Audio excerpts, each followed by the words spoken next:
evening to you, ladies and gentlemen. We thank you for joining us in this edition of the Primetime Newscast on Equinoxe Television. The President of the Republic of the country validates the decision of the upper and lower houses of Parliament to extend the mandate of MPs in the country. Another decree that was made public today in the country has simply extended the mandate of municipal councillors across the national territory.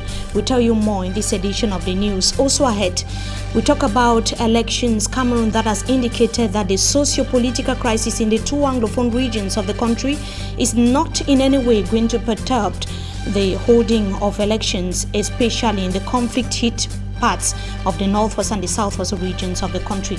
Those are headlines. We shall be right back with the details. Stay with us.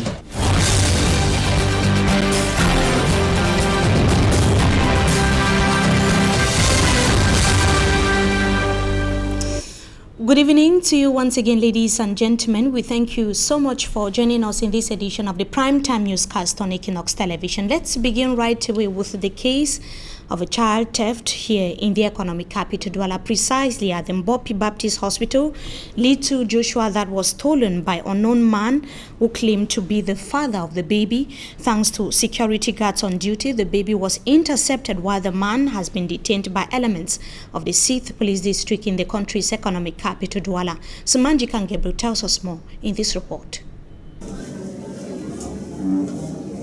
Little Joshua would have grown up without the knowledge of his parents after an attempt was made on his life Wednesday at the Mbopi Baptist Hospital. I was in the room this morning. A guy entered, opened his door, closed the door back and went out with a lot of confidence. He was singing one song, Lord, you are the most high. I was more interested in the song because it's a song that my husband and I love so much.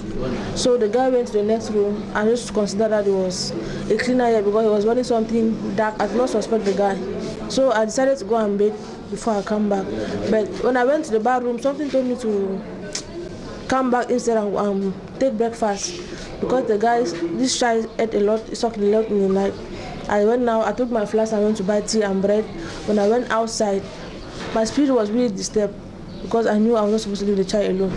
The vigilance of the security at the gates was also lauded, as it was thanks to them that little Joshua wasn't taken away. You be that the power for the picking. He said, no, my brother be power for the picking. If you get contact code, the power for the picking come for you, then allow you go with the picking.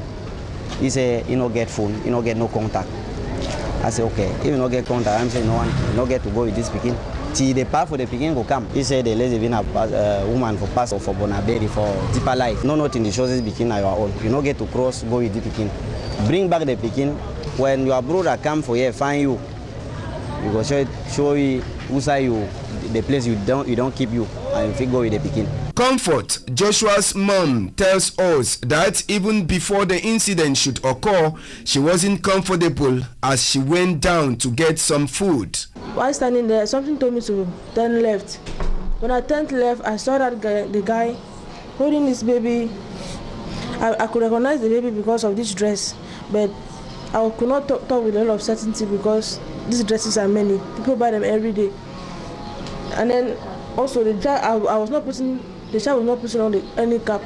The boy now was using his wrapper to cover the child's head with, and then the boy was really in the head. He was like walking very, very fast. He was already taking the corner.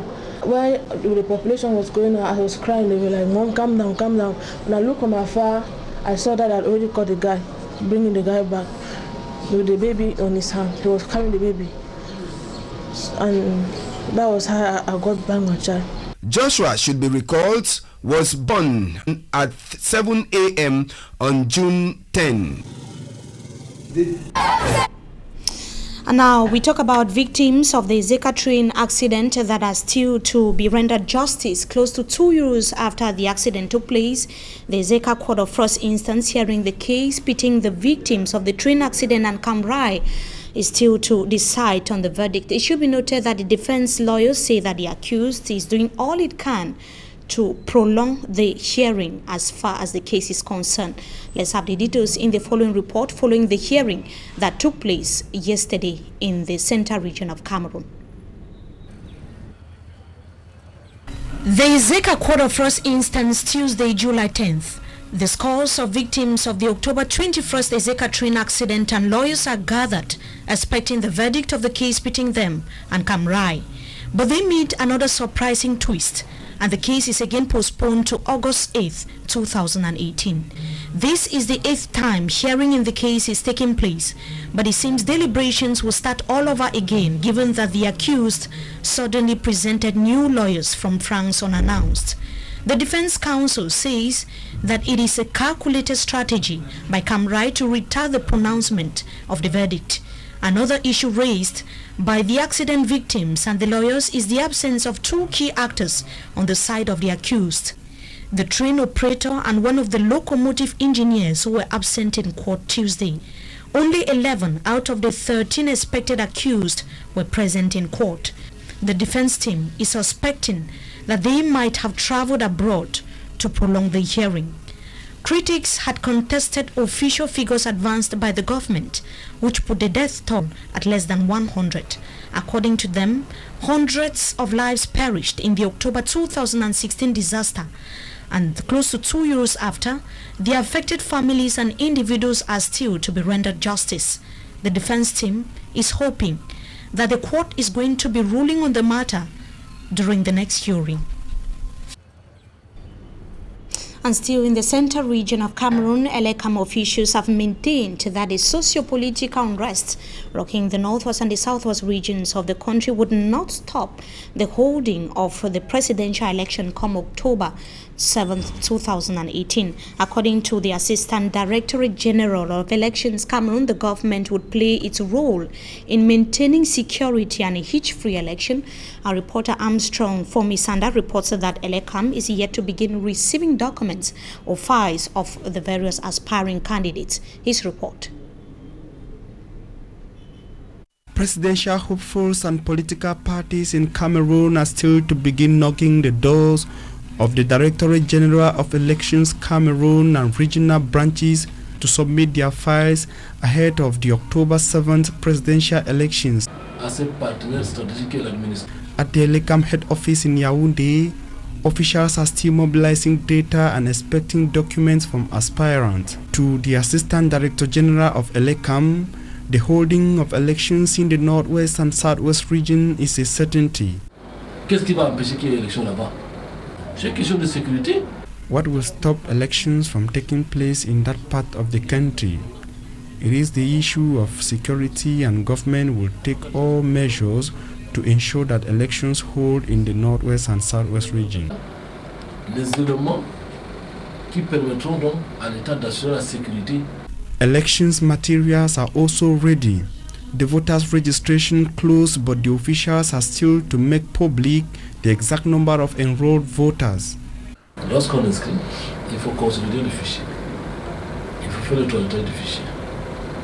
After registration, the voters' register needs to be reviewed. They are newly registered voters whose names needs to be duly regularized. We also have cases of voters who have changed their initial polling stations. So it is difficult to tell the exact number of voters when this process is not yet completed. Les inscrits, donc on ne peut pas vous dire exactement tant qu'on n'a pas fini de toiletter ce fichier électoral. Even though elections have been convened for October 7, the fever is yet to be felt, and the question of transparency and insecurity in some parts of Cameroon a major preoccupation.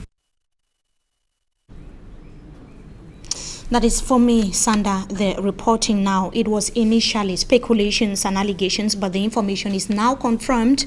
MPs would have to stay in office for 1 more year before election finally take place. This follows today's decision by the President of the Republic of the country to prolong the mandate of MPs across the national territory. The law that was, so the bill that was adopted in the lower and upper houses of parliament have simply been promulgated into law by the head of state. In a presidential decree today still, the head of state has equally extended the mandate of municipal councillors across the national territory. We of course will be telling you more on that in our subsequent newscast. Now, the National Anti-Corruption Commission, CONAC, is stepping up the fight against corruption in public institutions across the national territory. It launched a sensitization campaign in the country's economic capital, Douala, today, especially in public administrators, and there were users as well as those that have been fighting against corruption across the national territory. Babla Jonathan spoke with the president of the National Anti-Corruption Commission and other actors involved in the sectors. He compiled this report.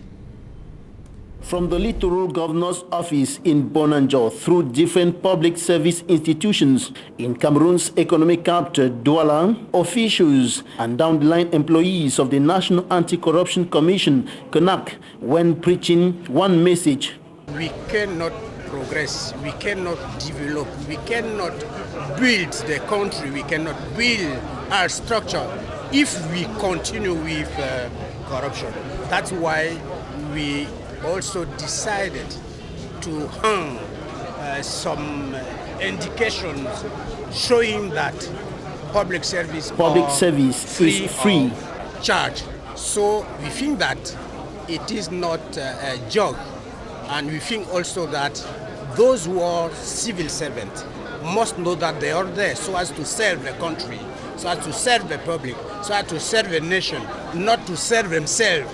The message of the Equinoxe president, Reverend Dieudonné Massigams, and his collaborators also called on public service users to denounce all acts of corruption. And what we have to do is to be together, and we appreciate what the General Secretary of Littoral Region has done. We appreciate also the contribution of delegate of government, so to support really what we are doing today. And we think that Cameroonians are ready today to say no to corruption. Some public service users who spoke to Equinoxe television said the initiative is laudable but will not yield the desired result without an effective and constant follow-up. And on to something else, families with children on holiday say that the management of kids, especially during this period, is very, very difficult. Some families that are financially viable say that they have to adjust household budget to be able to meet up with the day-to-day needs of the holiday makers, while those with less have to manage with the little that they have. We visited two different families and compiled this report, or our reporters Manjika and Gabriel visited some families and now tells us more in the following story. The holiday period usually requires that parents add an extra effort to take care of their children. Unfortunately, while some have enough, others are simply managing. At the Tase family residence in the Makepe Misoke neighborhood, Douala 5, we are told the children don't have their required 3 square meals as after their breakfast to keep them moving until evening when they get their supper, they take pawpaw as their lunch. For Mama and Derance Tase,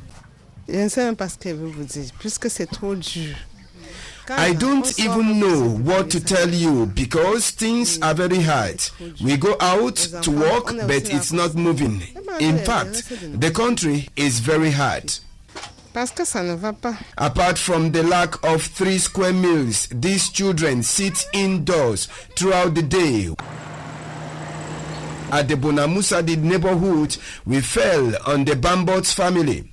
Financially upright and children on holidays have several ways to catch fun. As a result of the holidays, we are told the budget has also increased. You know, parents always prepare because the holiday coming like that, you know that it's not school, you have to save some money for them to take them out to pay, because cultural center is not free, the sport is not free, all those things you have to prepare, and then you use also your own capacity of economic to meet up. But apart from the normal playing in the house, these children have to learn too. Having the children the whole day is not that easy. You have to organize yourself to take them from one place to another. For instance, in the morning, after breakfast, you have to take them to sport. After the sport, you have to take them to the French Cultural Center. which is not just near the house. The head of the family says as part of ensuring that the children aren't playing rough, he watches them closely. I always be with them, I play with them, I ask them questions. So I know all their mentality, like at home we are together. Nobody live for another person. It is also a time for the kids to go back to the drawing board as they struggle to keep their talents. And on to something else, still in relation to the summer holidays in Cameroon. Inhabitants of Mora in the Mayo-Sava division of the far north region of the country say that peace and security are gradually being restored in the locality, reason why they have organized holiday football tournament to be able to keep the youth busy. They wish that the military and local vigilante group members keep them secured from Boko Haram atrocities. Innocent as it tells us more in this report. These are voices of young people residing in Mora in the Mayo-Sava division and those from Kolofata, far north region, displaced by atrocities designed by the barbaric jihadist sect Boko Haram for several years now. They feel the return of peace and security.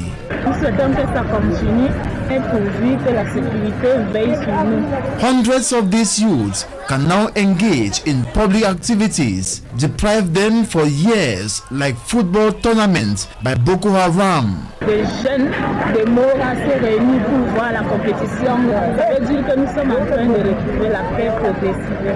It was a great moment to them as they witnessed the launching of the special edition of the Holidays Football Tournament, with the ball set rolling by the senior divisional officer for the Mayo-Sava division, Raymond Roxbo. 14 teams constitute the one-month inter-quarter football tournament, which aims at reuniting and animating lives of the youths who have been in tears bacalés. Security was heightened to the brim during the opening encounter between Total FC and Walade Football Club. It is expected to prevail throughout the competition.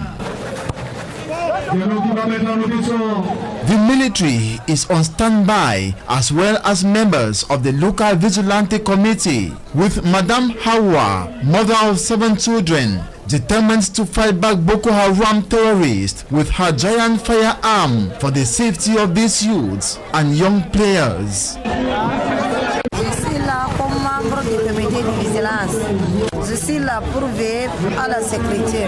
The opening game of the Mora Football Inter-Quarter Tournament saw Walade Football Club beating Total FC 1-0. That is the situation in the far north region of the country, and as it's been a tradition on the primetime newscast on Equinoxe television, Simanji Kangebre in just few seconds from now is going to be taking us to Russia. Stay with us. We thank you so much for joining us in this sports segment on the primetime newscast on Equinoxe television. Simanji Kangebre, good evening. Thank you for coming. Good evening, Nemi, and thank you for thanking me. Thank you so much. The first finalist of the World Cup taking place in Russia is already known. It is France, following their encounter yesterday with Belgium. But another crucial encounter is going to be taking place in just a few minutes from now. It's going to be pitting England and Croatia.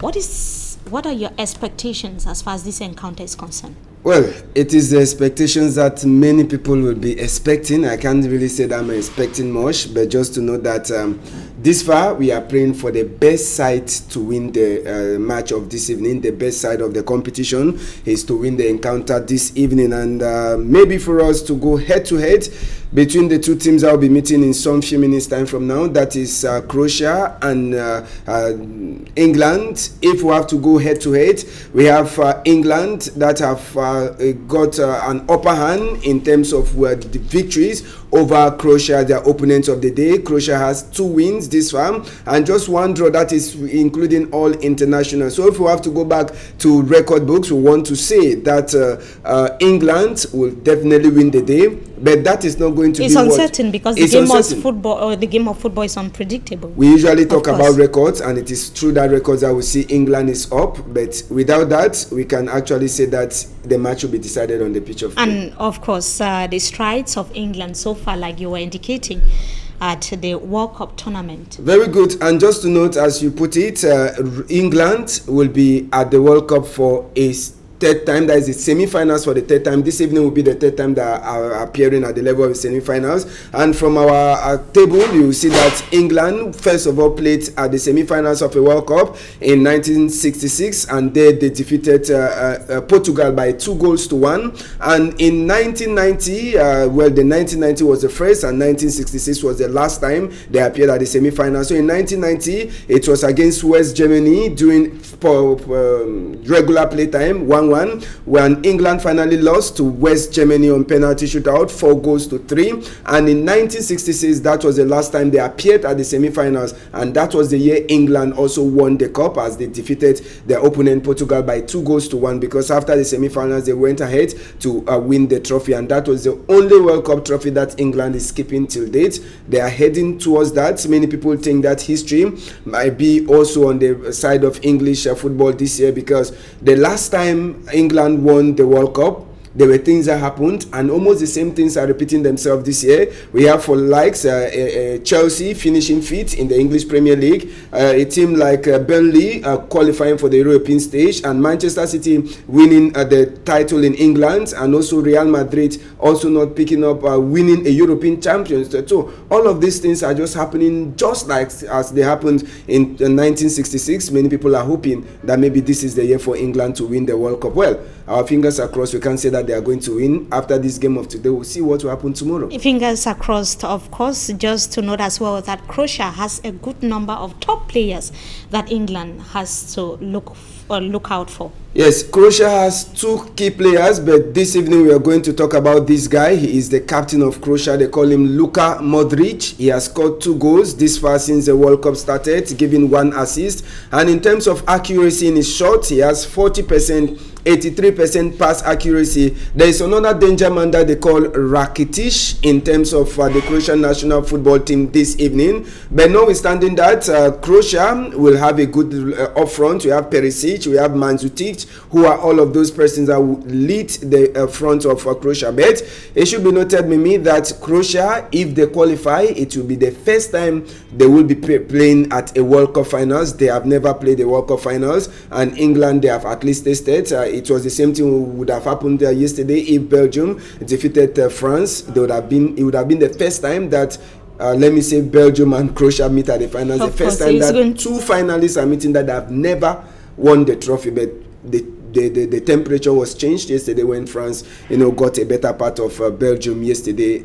We are coming back to that. And of course, what can we retain from that encounter between France and Belgium yesterday evening? It was a very, very tough match. It was an interesting game between the Les Bleus of France and the Red Devils of Belgium. It should be noted that it is a match that many people were expecting. The expectations were much, and of course, many people knew that certainly because Belgium had scored more goals in the course of this competition, they were just going to finish up with Les Bleus de France. But it was 1 goal that brought the difference. 1 goal from Umtiti, who is a Cameroonian. He is just one person who did that heading, and of course when he headed that ball in, France decided to play defense. And just to note that in 1998, when France decided to play the defense style of game, they ended up picking up the trophy in their own backyard. So who knows, maybe the tactic of Didier Deschamps: score, come back behind and defend. Be rest assured that nobody will pass,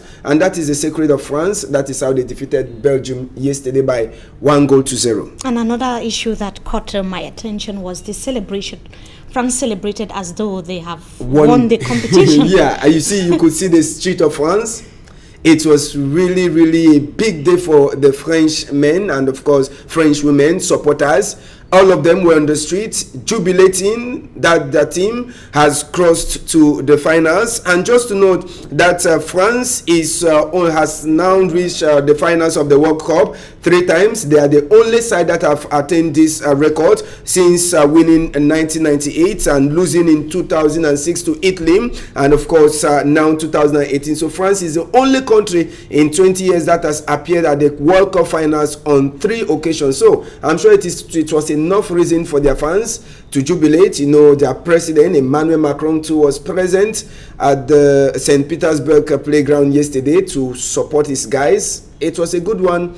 We hope they are going to pick up and continue to win. And of course, one person that was spectacular or remarkable performance has left many talking about his Umtiti, who scored the goal for France. Now, tell us more about him. Umtiti becomes just one of the 3rd defenders to have scored for France in the same World Cup. We had in 1998, there were 3 defenders who scored for France the year that France won that World Cup. We had the likes of Lizarazu, we have the like of Laurent Blanc and Lilian Thuram. They are the first 3 defenders who scored in a single World Cup in France. This time around in France, we have Umtiti, who has included his name to that record, because we have 3 defenders from France who have scored goals this far. We have Pavard, we have Raphael Varane, and Samuel Umtiti. They are the 3 that is a trio who have scored 3 goals. They are just imitating from their big brothers, the likes of Lizarazu, Laurent Blanc, and even Lilian Thuram. So they enter the record books of 3 defenders scoring in one single edition of the World Cup. And one person who is equally entering history book is Mbappe. Mbappe becomes the youngest player to appear at a World Cup finals. He's just 19 years. He started his football just like that. You know, he didn't have any destination. I'm sure if you ask Mbappe some years back if he thinks he could play or appear in a World Cup finals, maybe that would have been his dream or his wish. But this time around, it is a dream come true. Yes. Sure. So Mbappe is the youngest player to appear at a World Cup this time around. And let's talk about the road to the finals, and of course this day that is equally a historic one as far as World Cup competitions are concerned. The road to the finals, on our table, you will see that we already know one of the finalists on the table. We're going to show you. France is sure to play the finals. Who is going to beat with France? Belgium, though defeated, they still remain in Russia because they have a classification match to play. Now we are going to know between Croatia and England, the 2 teams, the country that will join France and the country that will play against Belgium in the 3rd place match that will be coming up later this week. Now that is the road to the finals. On this day in history, we enter on the last page. Maybe it's just another little aspect of the World Cup that we decided to bring. This day in 2010, the Spanish football team lifted the trophy in South Africa. Remember, it was the first World Cup to be hosted by by an African country, and it was South Africa that went to hosted that World Cup in Africa. So it is a day in history that the Spanish national football team will be remembering as they lifted that trophy in South Africa. It was the first World Cup that we were hosting, or they were hosting in South Africa. Maybe our technician will show us that picture of the captain of Spain. That is by then we have Iniesta, who was lifting that trophy in South Africa. It is a memorable day for the Spanish side today. It is on this day that they won the cup out there in South Africa, the first to be hosted by an African country. And we come to our local matches before we go. Manjika and Gabriel, the 30 matches of the League One Championship took place in stadiums across the country today. The battle for supremacy that has continued. Cotton Sports that is battling to maintain that lead position.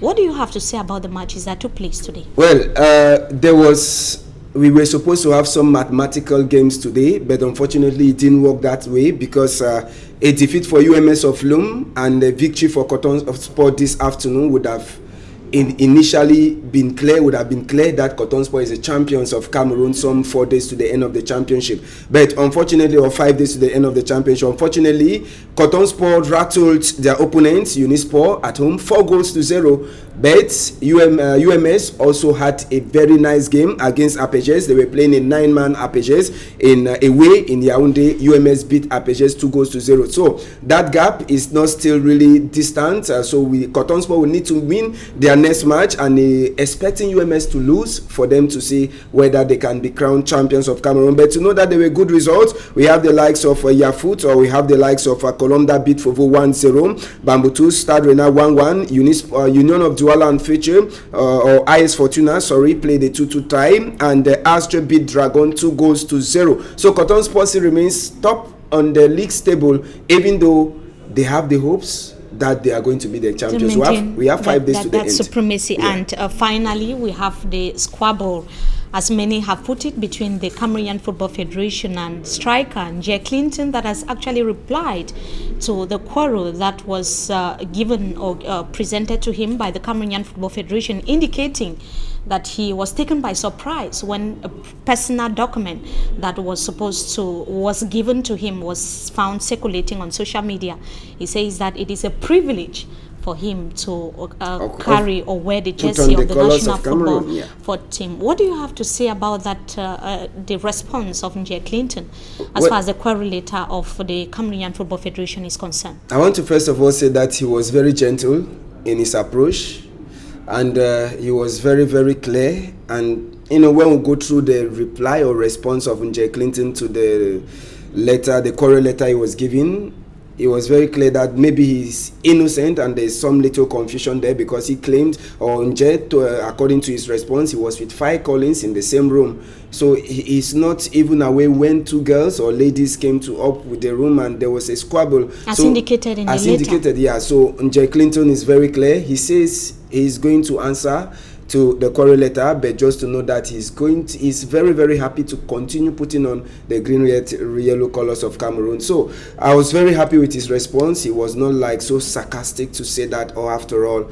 we should go away, all of that. No, he was very, very calm and polite. And I'm sure Martin Etonge, who handed that quarrel letter, will also have time to read the response from Njie, and we hope that things will work out. Digest it. Many people were thinking that maybe that is a leeway out for Njie, but we hope. Thank you so much, Manji Kangebre, for joining us. Unfortunately, we are not going to be having the second part of the news tonight. Tomorrow is another day. We thank you so much, televiewers, for joining us in this edition of the Primetime Newscast on Equinoxe Television. Wishing you a blessed day in the company of our programs. Until we meet again, goodbye.